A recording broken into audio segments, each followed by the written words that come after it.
যথাযথ মর্যাদায় ও গভীর শ্রদ্ধার সঙ্গে হলদিবাড়িতে পালিত হল এসইউসিআই দলের প্রথম জেলা সম্পাদক ও হলদিবাড়ির কৃতি সন্তান প্রয়াত সুব্রত চৌধুরীর স্মরণ দিবস।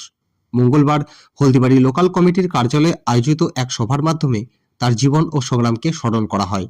উপস্থিত ছিলেন দলের হলদিবাড়ি লোকাল কমিটির সম্পাদক রুহুল আমিন, বিশিষ্ট কৃষক নেতা সাত্তার সরকার, পার্থ ভট্টাচার্য, কপিল বর্মন সহ প্রমুখ।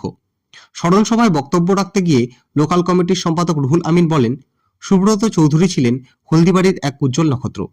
তিনি একজন স্কলার ছাত্র ছিলেন এবং কচুয়া বলমারি হাইস্কুলে শিক্ষকতা করতেন, কিন্তু সাধারণ মানুষের দুঃখ দুর্দশা ও অধিকার আদায়ের লড়াইয়ে সামিল হতে তিনি নিজের পেশা ও ব্যক্তিগত আরাম আয়েশকে বিসর্জন দেন। তিনি আরো জানান, দলের নির্দেশে এবং শোষিত মানুষের স্বার্থে তিনি শিক্ষকতা ছেড়ে দিয়ে পূর্ণ সময়ের কর্মী হিসাবে কোচবিহার জেলা জুড়ে দলের সংগঠন গড়ে তোলার কাজে আত্মনিয়োগ করেছিলেন।